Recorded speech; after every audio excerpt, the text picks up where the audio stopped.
I sat in the hospital waiting room, wondering if I should stay or if I should leave. Part of me wanted to run far away and let the cheating go unchecked, but I knew I had to confront her one last time. Let me back up a bit. My name is Mike Gregory. I'm a CPA at the accounting firm of Thomas and McMaster. I've been married to Jenny for just under 5 years, but that would be changing very soon. After I graduated from high school, I enlisted in the Marine Corps and was made a dispersing clerk. I was one of the guys who made sure our Marines got paid. It wasn't a glamorous or thrill-packed job by any stretch of the imagination, but I loved working with numbers. Liars can figure, but figures don't lie, and I liked that part of my job. After my stint in the Corps was over, I went into the reserves and finished my bachelor's degree in accounting. I had started my education while in the service, so it only took 3 years for me to finish my degree and meet the state requirements for a CPA license. I met Jenny my senior year of college. She was working to become a paralegal and had hoped to become a lawyer at some point. We met, dated, and married the September after graduating from college. I started working for Thomas and McMaster, and she went to work for the law firm of Johnson and Associates, a company that specialized in family law. Things were great for the first 4 years, or so I thought. Jenny knew that I would be gone for reserve drill 1 weekend out of the month and 2 weeks out of the year, and she was okay with that. Fortunately, I never got sent overseas after becoming a reservist, but I knew there was a possibility it could happen. Our life together during that time was terrific. We loved each other and had mind-blowing sex several times a week. We had rented a nice apartment and were thinking about buying a house and starting our family. Things began to go off the rails after the 4th anniversary of our marriage. Jenny began going out on Fridays after work, allegedly with the girls, to blow off steam. I didn't think too much of it and didn't complain since I would sometimes go golfing with some of the guys from the office. At first, she was always home by 7:30 or 8:00 p.m., and we would spend the rest of the night making love. As time went on, though, she began getting home later and later. One time, she didn't even get home until 7:00 a.m. the next day, claiming she had spent the night with one of her friends rather than risk driving home drunk. A call to the friend's house confirmed that, and we went to the bar to pick up her car. Of course, the friend could have been lying to cover for her, but I had no real proof of that. I was rather pissed and told Jenny that if it happened again, she should call me, and I would pick her up and bring her home. "Yeah, whatever," she said with a wave of her hand. That was the beginning of the end for us. Jenny became more dismissive and disrespectful, telling me I had no right to ask what she was doing outside of work or the home. True, I didn't own her, but it seemed to me that if she really loved me, she would at least let me know where she would be so I wouldn't get worried. I also noticed that her clothing, what there was of it, was often disheveled when she came home from these outings, and she frequently smelled of cologne and something else. She would rush into the shower as soon as she got home, and of course, she was too tired to have sex on those nights. Being a CPA, I also took care of all our accounts and bills. Jenny and I both had our checks deposited directly into our checking accounts. 10% of what we made went into a savings account for the house and other things. Things were normal for the first 4 years, but I began to notice some changes in her spending habits. For example, I noticed that she began buying sexy lingerie at Victoria's Secret and other online companies, but I never saw what she had purchased. I asked her about the purchases, but she dismissed my questions, telling me to mind my own business. "I don't mind you buying nice things," I said, "but I haven't seen any of this stuff. What are you doing with it?" "None of your business," she said haughtily. "None of my business. What the hell?" I also noticed that her salary didn't seem to increase on the 4th anniversary of her employment with the firm. I asked her about it, but she just blew me off. "No, I didn't get a raise," she claimed. "No one did. Things have been a bit slow lately." Of course, I knew that was a lie because our firm did the year-end audits for a number of companies, including Johnson and Associates, and I knew the law firm's revenues had increased significantly over the previous year. I made a note to look deeper into this when I got to work. Then there was the end-of-year holiday party at her work. I always thought of this as Christmas, but her firm decided to be politically correct and call it a holiday party instead. Whatever. At first, Jenny tried to talk me out of going, which raised red flags. I know you really don't like being around my coworkers, so why don't you just stay home this year? She asked. After all, you really don't want to be around a bunch of stuffy old lawyers. Maybe I just want to spend the evening with you, I said. She sighed and shrugged her shoulders. Well, okay, if you insist, she said, but I intend to spend time with my colleagues, and I can't have you hanging all over me all night. What do you mean, spend time with your colleagues? I asked. Don't you see them every day at work and during your evenings out? Well, I might get asked to dance with some of them, she said. Okay, I said. Do you have room on your dance card for your husband? She rolled her eyes and sighed again. I guess I can squeeze you in somewhere, she said. Well, don't force it, I said. We went to the party, and I hardly saw her the entire evening. She introduced me to a few of her coworkers as her pencil-pushing ball and chain, and ran off to dance with one man after another. Her coworkers looked at me with pity, and hardly anyone spoke to me. I never did get a chance to dance with her, and I noticed that she had left the party more than once, coming back sometime later, with some guy grabbing her behind. If I didn't know any better, I could have sworn she had screwed one or more of them. Okay, I'm ready to go, she finally said, slurring her words. She was clearly drunk, and her clothing and makeup looked disheveled. I grunted and headed out to the car. She followed and tried to kiss me when she got inside, but I pushed her away, noticing something foul about her breath. What's the matter? She asked. Your breath reeks, I said. What have you been drinking? She giggled. Wouldn't you like to know? She asked. I couldn't help but notice that you couldn't even bother to give your husband a dance, but you spent the whole night with everyone else, I said. Yeah, so what? She asked, getting perturbed. I also noticed that you were gone a lot, I said. Where did you go? She laughed. That's none of your business, she said. Nothing more was said the rest of the trip home. Naturally, there was no sex for us that night. Jenny tried to make up for her attitude during the rest of the holiday, but I could tell things weren't what they used to be. After the holiday season, Jenny went back to being a witch. Our sex life went from several times a week to maybe once a week, if that. Her time out with the girls increased, and her attitude toward me only got worse. A couple of weeks after the holiday party, I spoke to George Wilson, the accountant who headed up the annual review of Johnson & Associates, and learned that everyone in the firm had been given a huge bonus and a significant pay increase. Jenny, for example, had received a 30% increase in her salary and a $110,000 bonus. But none of that money was deposited in our account. What the hell was she doing with it?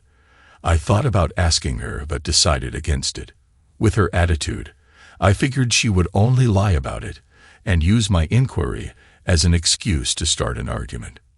So I asked George if he could dig into it a bit and get back to me. He assured me he would and asked me to give him a couple of days. 2 days later, things went to hell in a handbasket. George came by my office and showed me some of what he had found. The records we had from their firm indicated that Jenny had her increase automatically deposited in an account she set up with another bank. I wondered about this, but realized that she was apparently planning to leave me. He also told me they had found some irregularities in the company's books that could cause some problems. I made a note of the account and thanked George for looking into it. That afternoon, my phone buzzed, letting me know I had received an email in my personal account. The subject read, * what your wife is doing behind your back * opening it. I saw a video attached. That video was the end of my marriage. I recognized the players as soon as I opened the video. One of them was Jenny, and she was completely naked. She was seen having sex with another man. It was bad enough seeing my wife screwing another man, and no, It didn't excite me in the least. Their words cut me to the bone and filled me with a rage that could only be described as murderous. "Oh yes, baby," the guy said. "Is this better than your dork husband?" "Way better. He can't even get it up." Jenny laughed. "Maybe I should knock you up," he said. She laughed. "Do it. I'll make my a-hole husband think it's his. He won't know any better. You going to keep screwing everyone else at the company the way you've been doing for the last few months? Not if you get me pregnant. Come on, fill me up. I want to make my stupid husband a..." I stopped the video, unable to watch anymore.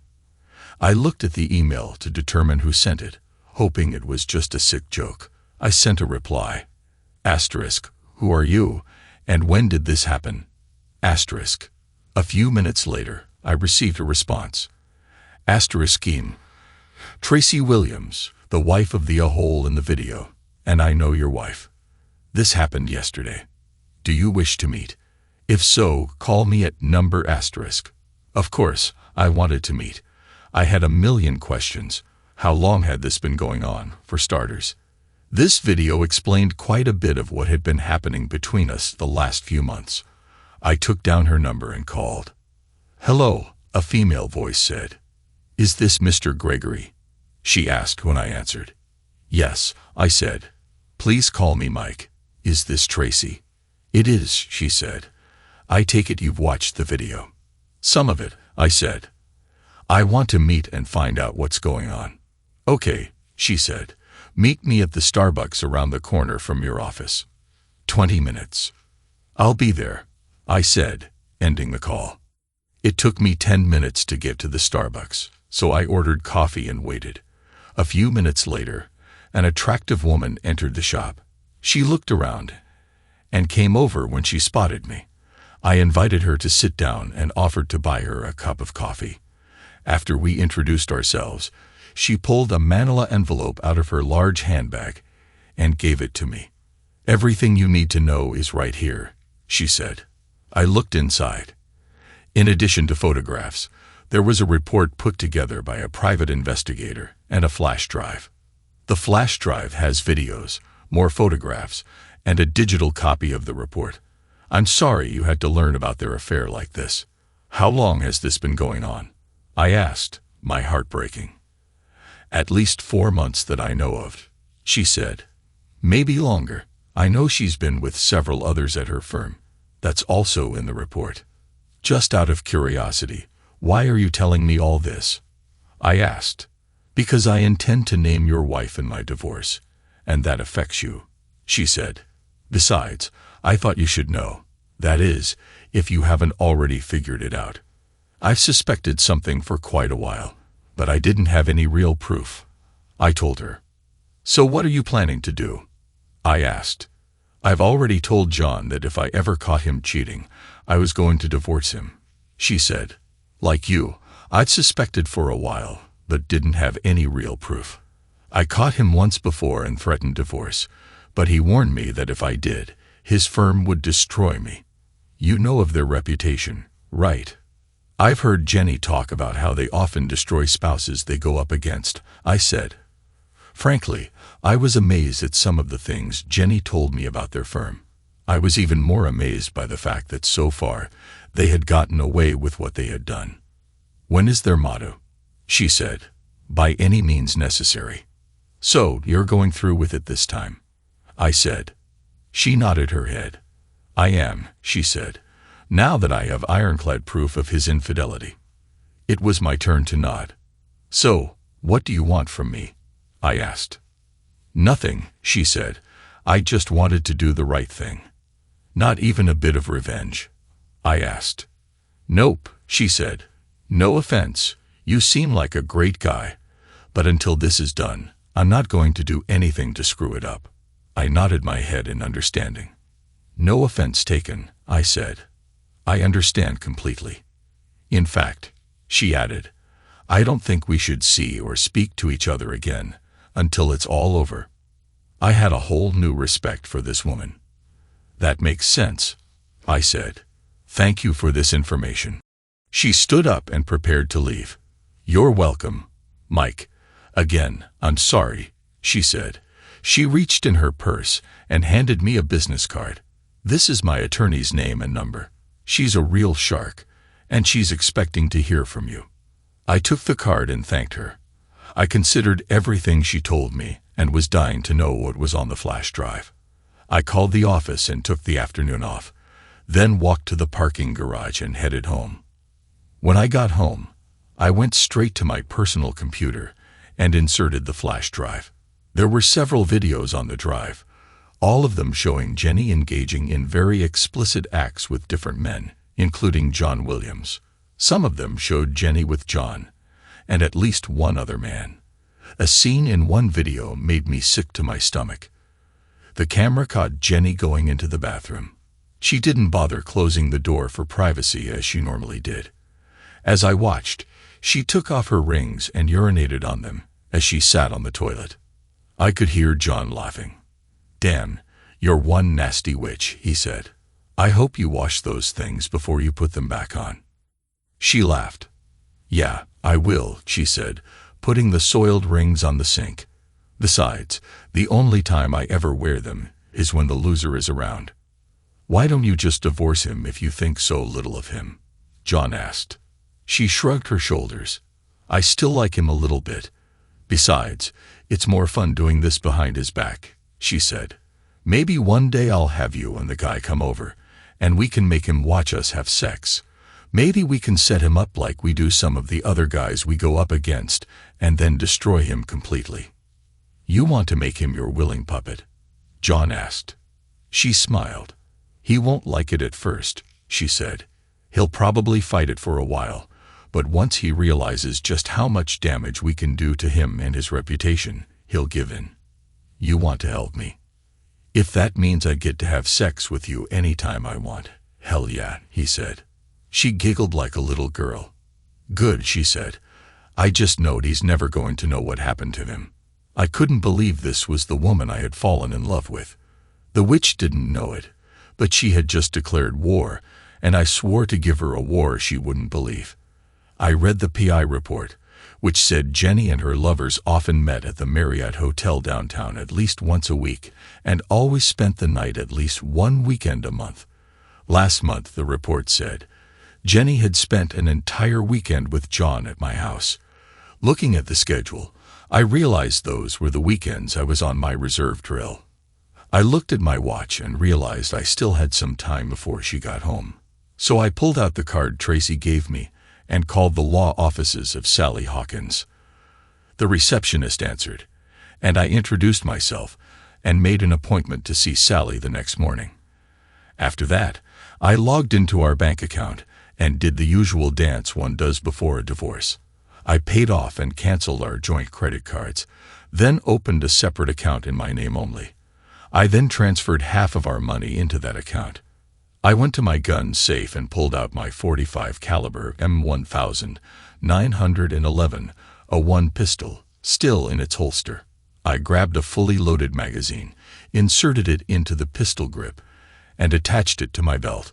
The state we live in requires a permit to carry a pistol, and I made sure my permit remained current. I also had a concealed carry permit, but rarely took advantage of it. After hearing Jenny and her a whole lover, I didn't want to take any unnecessary chances. I went into what used to be our bedroom and grabbed a suitcase and an overnight bag.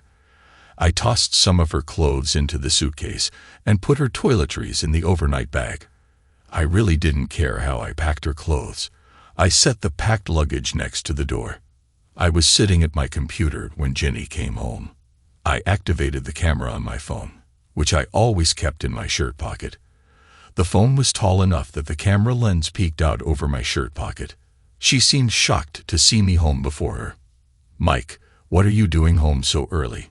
she asked, walking into the bedroom that doubled as my office. "I have things to take care of," I said nonchalantly. Then she saw the pistol on my hip. "Why are you wearing that?" she asked. "Self-protection," I said. "By the way, I have something to show you." "Oh," she asked. "What?" "Come on in. You'll find this very interesting," I said. She walked in and stood beside me, Looking at the computer, I pulled up one of the video files and played it for her. Her eyes grew wide as she watched herself get drilled by two men. "Well," she said, "I guess you've caught me." "I reckon so," I said. I was a bit surprised by her reaction. I had hoped she would have at least apologized or shed a tear, but she didn't. If anything, she was more arrogant and condescending than normal. "I suppose now that you know, there's no need for me to sneak around anymore," she said. "So I'll be bringing John by the house from time to time. And yes, he'll be spending the night in my bed. And yes, you'll watch. And if you're a good boy, I just might let you have sloppy seconds. Too bad, really. I had hoped that we could have kept this from you a bit longer, but I see no need to wait." "You're stupid and delusional," I said. I had never spoken to her like this before, so she was naturally surprised and taken aback. "In fact, you'll get your trash and get the hell out now." "What? Are you going to file for divorce?" she asked. "Because if you do, it'll be the biggest mistake of your life." "Really?" I asked. "Why?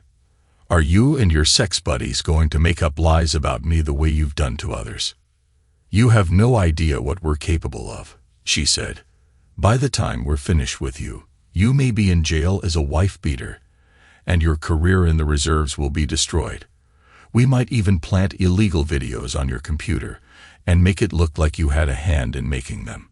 You'd be amazed at what we can do with video editing software." There it was. Go for it, a hole, I thought. "So that's your plan?" I asked. "Force me to be your bitch by making up false crap you know is a lie?" "Why not?" she asked. "We do it all the time. I'll leave for now, but you think about it real good. I'll give you 48 hours to reconsider. Either go along with the program or get publicly ruined." "Wait," I said, reaching for her hand. "What?" she asked. I ripped her rings off and grabbed her keys out of her purse. "What are you doing?" she asked as I pulled off the house key. I tossed her purse back to her. "Get the hell out," I said. "I've already packed some of your things. Now go." She looked at the luggage by the door, then back at me. "Come on, Mike. Don't do this," she said. "Out," I ordered. She picked up the luggage and left. I stopped the video on my phone and reviewed it to make sure I got the entire confrontation. I did. Good. I would make sure Sally saw this tomorrow. I sent the video to my email so I would have it on my PC. From there, it went to her parents, her sister, and my parents. I wanted them all to see what Jenny had turned into, and I didn't want her to make me out to be the bad guy in all this. I spent the rest of the night drinking beer and watching TV. After a somewhat sleepless night, I called into work and took a couple of vacation days. I explained what was going on to my boss, and he understood completely. "Just take care of things and get back as soon as you can," he said. "Thanks, boss," I said, ending the call. After taking a shower, I dressed and headed out to see Sally, making sure I had everything I needed. Sally impressed me with her no-nonsense attitude. She looked at everything I had and simply shook her head. "Mike, this is unbelievable," she said. "I've heard rumors about Johnson and Associates for years, but I never had anything to back it up. We're looking at serious criminal charges here if what she's saying is true. So, can we do anything with this?" I asked. "Well, I'll file the divorce on the grounds of adultery and go for a 70/30 split and no support. We'll give her the usual 30 days to respond, with a demand that she produce a full financial report. In the meantime, I'll see about getting a subpoena for her banking records. If she does try to hide the account, we can maybe bring charges of perjury against her based on what she said in the video. I'll also get a restraining order against her that covers you, your home, and your place of business," she added. "As for the rest, I'll reach out to the state bar and the local DA. This looks like extortion to me. We'll see what comes out of that. In the meantime, you keep your nose clean. Don't confront her. Don't speak to her or anyone who works with her. Stay away from her. Got it. I nodded my head. Got it. I said. Good. I'll get the paperwork started and have her served in the next day or two at her work. Call me on my personal cell if you need to. But don't abuse the privilege. She handed me a card. Thanks, Sally, I said, shaking her hand. That day, I got 3 phone calls. The first was from my mother. Mike, I'm so sorry about all this. Are you all right? She asked when I answered. I will be, Mom. Thanks. I saw an attorney today, and she's taking care of it. Well, you let us know if there's anything you need, Mike. We love you. I love you too, Mom, I said. The next call came from Jenny's parents, who apparently had a hard time understanding basic English. Mike, what the hell is this? Her father asked. What did you do? What did I do? I asked incredulously. You mean besides love Jenny with all my heart? Nothing. Did you hear what she said? Yeah, I heard it, but I can't believe she'd do something like that without provocation. Can't you just work through this? No, Dad. I can't. I've already seen an attorney and I'm filing for divorce. I'm sorry, son, he finally said. This just doesn't make sense to me. I had to agree. Nothing Jenny did made any real sense. Just please don't hurt my little girl. I won't, I said, ending the call. Her sister also called, and she was pissed. What the hell is going on, Mike? What did you do? I didn't do a goddamn thing. It's your sister who's gone off the deep end, not me. I don't believe it. My sister would never do something like this. Believe what you want. I don't care. I'm just letting you know why I'm divorcing her. You can take it up with her. I ended the call, pissed. I fired up my computer and brought up my email. In my inbox was a message with a subject that read, Asterisk, I know what you've done, asterisk. I looked at the sender and saw it came from Jenny's firm. The email looked like one of those fake messages that end up in the spam folder. I know what you've been up to, and I have video evidence that could easily land you in jail for child molestation. The email said, you have 24 hours to stop any divorce action, and the 5 files we have will be deleted when you send us a cashier's check for $100,000. If you fail to do this, we will send the files to the authorities, your family, your superiors in the Marine Corps Reserve, and your place of work. If you agree to this, reply with the word agree, and we will postpone any further action. The email had no signature. I looked at the header but didn't see anything that provided any clues. Then again, that wasn't my specialty. I called Bill Frederick, the security guy at my company, and spoke with him. Bill, I've got a favor I need to ask of you, I said. Sure, Mike. What's up? Well, it's pretty private. Can you keep this quiet? For you? Absolutely, he said. Okay, I just got an email that looks like it came from my wife's law firm, but I can't confirm it. Can you take a look at this and let me know what you think? Sure, send it to me and I'll take a look. I'll know in just a few minutes. Thanks, I said, and the call ended. I sent the email to Bill and waited for what seemed like forever. He called back about 30 minutes later. What did you find? Well, it definitely came from Johnson and Associates Network. They didn't even bother to mask it or run it through any proxies. Talk about arrogant. You can verify that? I asked. Absolutely. I can even tell you who wrote the thing. Would you testify to that in court? Sure, if it comes down to that, he said. Thanks. I owe you big time. I'll let my attorney know. She may want to talk to you. No problem, he said. Give her my number. We ended the call, and I immediately called Sally. She answered on the second ring. Sally Hawkins, she said. Sally, this is Mike Gregory. I just got an email that looks like blackmail. I had our security guy examine it, and he says it came from Johnson and Associates Network. Really? She asked. Okay, I'm working on the petition now and getting the restraining order. Send that email to me and the contact info for your guy. We'll take care of this. Don't respond or do anything." "Okay, thanks." I ended the call, sent Sally what she asked for, and then popped open a beer. What the hell was going to happen next, I wondered. I found out later that evening. It was about 9:30 when I got a call from Tracy. "Mike, are you watching the news?" she asked. "No. Why?" "Turn on Channel 7 right now," she said. Channel 7 was a local news channel I didn't watch much. I changed the channel to find a breaking news report. The anchor's tone was grave. 4 people were killed and 4 others seriously wounded this evening when a gunman entered the Lamplighter Bar and Grill and opened fire on a group of people with what police say was an AR-15 style weapon equipped with a bump stock, the anchor reported. According to eyewitnesses, the gunman was shot dead by another patron armed with a pistol. It is not yet known what prompted the shooting. The scene changed to a reporter interviewing a man identified as a witness. "It was wild," the man said. "This guy came into the bar and went to a table where these people were gathered.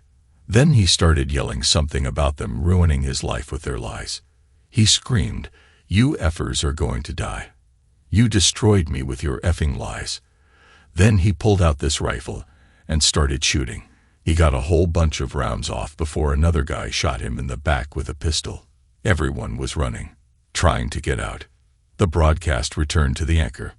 "The names of the victims are being withheld pending notification of next of kin, but police say they all appear to be employees of the law firm Johnson and Associates. The gunman has been identified as Roger Spencer, a man said to have gone through a very nasty divorce, in which he was reportedly accused of molestation." "Damn," I said aloud, and Tracy heard me. "Yeah," she said, her voice thick with emotion. "It's worse than I thought." There was a knock on my door. "I have to go now, Tracy." Someone just knocked on the door. "Same here," she said. "Call me if you find out anything."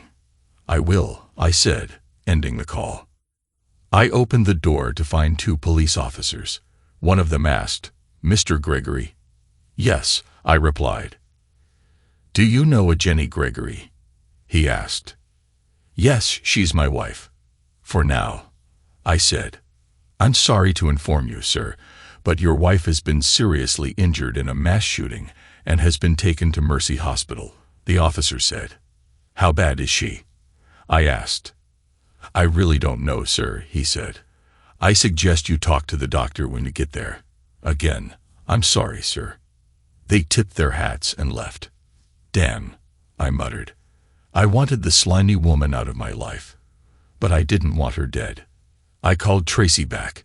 She answered on the second ring, and I could hear her crying. "Tracy, this is Mike. I'm sorry to hear about Jeff. He's dead," she sobbed. "That bastard killed him." "I'm so sorry, Tracy," I said. "Jenny was shot too. I'm heading to the hospital now to find out what I can. Is there anything I can do for you?" "No, but thanks for asking anyway," she said. "Please stay in touch and let me know what's going on." "I will," I told her. We ended the call, and I headed to the hospital. The place was crawling with police and reporters, with medical staff running around trying to take care of patients. I finally found someone who could give me an answer. Jenny was still undergoing surgery, I was told, but I could stay in the waiting room, and someone would come get me. Naturally, I had to fill out several sheets of information about Jenny since she was still on my insurance from work. I called Sally to inform her of what had happened. She said she would wait to serve Jenny until she had recovered from surgery. I called Jenny's parents and sister to inform them as well. Naturally, they tried to blame me, but I told them that if I had done it, I'd probably be dead and not at the hospital. They came and sat across from me in the waiting room, looking at me like I was a pile of dog crap on the ground. I had already been to the cafeteria, wolfed down a piece of chicken and mashed potatoes, and drank several cups of bitter coffee. I sat there for several hours watching the news. I dozed off more than once while watching the television. It was 5:00 a.m. when a very tired doctor came to me in the waiting room. "Mr. Gregory?" he asked. I looked at him with tired, bloodshot eyes. Yes, I asked, rubbing my eyes to stay awake. Jenny's parents and sister came over to us. The doctor addressed us all.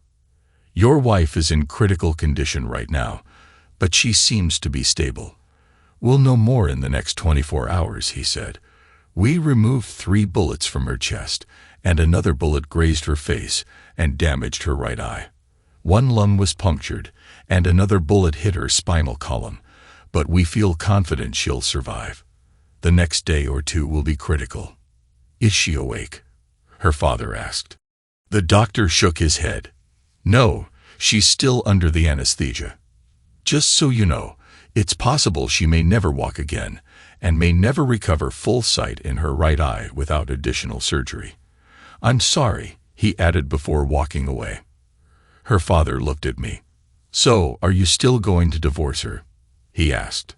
I thought for a moment before answering. One part of me thought about forgiving her, but what she had done was still too raw. Yes, I said. They all looked at me in shock. But I'll wait until she's in stable condition. How could you be so cruel? Her mother asked. How could she be so cruel? I shot back. Where will she stay? What will she do? Jenny's mother asked. If my guess is right, that won't be much of an issue. I said. What do you mean? Her father asked. I didn't want to speak out of turn, nor did I want to give too much away. We'll see, I said. I'm going home, but I'll be back. I left them standing there and went home, where I showered and fell into bed. By the next day, news of the shooting had spread across the country. Hundreds of men came forward, claiming they had also been targeted for extortion by Johnson and Associates. The stories were eerily similar. Each man had received threats to reveal some heinous act they hadn't committed unless they paid large sums of money. As a result, many had been ruined for life. State authorities stepped in, arresting a number of lawyers from the firm, and Johnson and Associates was forced to cease operations. A massive class action lawsuit was filed against the firm and its partners, seeking millions in damages on top of what the criminal courts demanded. 3 days after the shooting, I got word from the hospital that Jenny was awake and asking for me. I called Sally to inform her, and she told me a couple of men would meet me there. One of them, she said, was the process server. I also called Jenny's parents and learned that one of them had been sitting with her in shifts since her surgery. I met the process server in the hallway outside Jenny's room, along with another man who introduced himself as Detective Fuhrer. We went into Jenny's room, where she sat propped up in bed. Her mother was in a chair by the wall. Jenny looked at all of us, questions written all over her face. Jenny Gregory, the process server asked. She nodded. He verified her identity and handed her a manila folder. You've been served, he said before stepping out of the room. Detective Fuhrer stood in front of her bed, looking down at her and shaking his head. You do know that extortion and conspiracy to commit extortion are felonies in this state, right? He asked. Jenny looked down and nodded her head. Yes, she said weakly, her voice cracking. And you also know that in this state, the penalty for each act of extortion is punishable by up to 15 years in prison and a $10,000 fine, right? He asked again. Jenny nodded. He handed her a printed copy of the email I received. Does this look familiar? He asked. She looked defeated. It should, he continued, because it was composed and sent from your computer under your Logan name, along with about 75 others. We found them all in your sent items folder.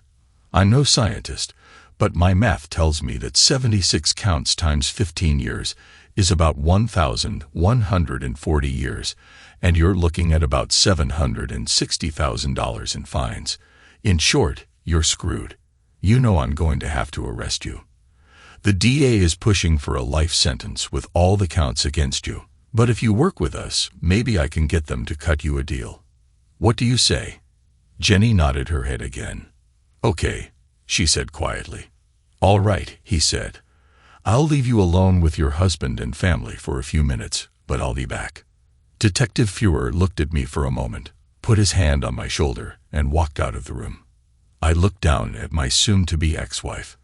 Tears started falling down her cheeks. "How could you do this to me?" I asked.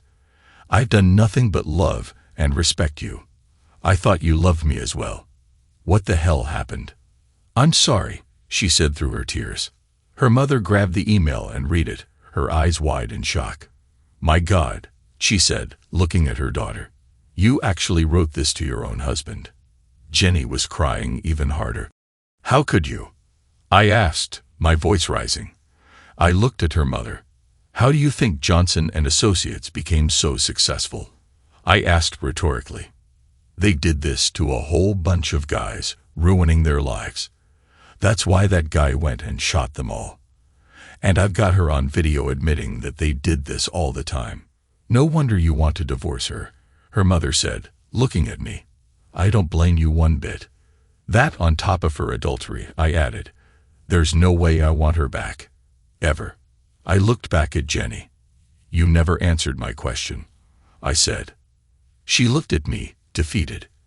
I got wrapped up in the excitement and the power, I guess, she said. "As for the letters, well, I was just doing what the lawyers wanted. I hated doing it. And I wasn't the only one. All the paralegals did it as well. Please believe me." I shook my head. "I was only following orders. Sorry, but that old excuse just doesn't cut it at all," I said. "The snide comments, the disrespect, the cheating. No, you loved it. You got off on putting me down. I saw the glee on your face when you told me you did it all the time. I saw how much you enjoyed humiliating me while getting drilled by that a-hole. Oh, he's dead, by the way. No, you just plain messed up. And it almost cost you your life. It sure as hell cost you your marriage. I hope it was worth it. Can you forgive me?" she asked. I shook my head. "No," I said. "Never. I'm just glad we didn't have any kids. By the way, when you fill out that financial statement, don't forget to include your secret account. You know, the one you set up to hide money from me. I hate to see you add perjury to your list of crimes." She looked at me, her eyes wide. "You know about that?" she asked. I nodded. "Of course I do," I said. "Who do you think did the year-end books and audit for your firm? You think you've got problems. That's nothing compared to what we found over the last year. Believe me, the feds are going to have fun with your senior partners." I looked at Jenny one last time. "Goodbye, Jenny," I said. "I loved you once." I walked out as Detective Fuhrer entered with 2 uniformed officers. Jenny was handcuffed to the bed as her mother watched in tears. Johnson and Associates was slammed with multiple charges from both state and federal agencies. On top of that, the class action lawsuit for defamation and other civil torts now involved over 700 men, some of whom had been incarcerated and labeled as sex offenders based on false accusations stemming from the firm's actions. In the end, the courts ordered the firm and its senior partners to pay over $2.5 billion in fines, fees, and restitution, with the lion's share going to attorneys and taxes. Every attorney at the firm was disbarred, and their licenses to practice law were revoked for life. For years, debates raged about whether all divorces handled by the firm should be reviewed. Some argued that every case deserved a second look, given the scale of the scandal. Others said only cases involving the men in the class action should be reopened. Ultimately, nothing changed for most people involved. However, the senior partners who survived the shooting received life sentences for their roles in the conspiracy. Max Johnson, the firm's founder, took his own life before his trial concluded. Jenny, for her part, pleaded out and turned state's evidence. Her cooperation spared her the worst of the sentencing, but the judge still gave her 20 years in prison with eligibility for parole after 10. The bullet wound to her spine left her unable to walk, and the injury to her eye left her partially blind. When she was finally released, she was a shell of her former self, scared, disabled, and penniless. She moved back in with her parents and survived on welfare when her savings ran out. The last I heard, she was writing a blog on the dangers of infidelity, of all things. Jenny's betrayal hit me hard. For a long time, I became something of a hermit, going out only for work or necessities. I had serious trust issues with women, and it took years before I even considered dating again. 3 years after the divorce was finalized, I met Carol, a former Marine who had also worked as a dispersing clerk. She was 2 years younger than me and had recently lost her husband to a sudden heart attack. Carol and I clicked almost immediately. We dated several times before I felt comfortable enough to tell her about my previous marriage. She listened quietly as I explained what happened, nodding occasionally as I recounted the details. When I finished, she said, "That explains a lot. I know it was hard for you to tell me all that, but I'm glad you did. You know, not all women are like Jenny. Like you, I believe in the Marine Corps motto, Semper Fidelis. If you give me a chance, I'll prove it to you." And she did, multiple times, in multiple ways. Even after all these years, she's still proving it. Eventually, I retired from the reserves as a master sergeant and began collecting my retirement at 55. Carol and I are planning to spend our golden years traveling across the country in the new RV we bought, partially funded by the payout I received from the class action lawsuit against Johnson and Associates. Carol tells me she intends to love me to death. I believe her, and I'm perfectly okay with that. Thanks to everyone who took the time to listen to today's stories. If you enjoyed it, please consider liking and subscribing if you haven't already. Feel free to share your thoughts on the events in the comments below. Take care.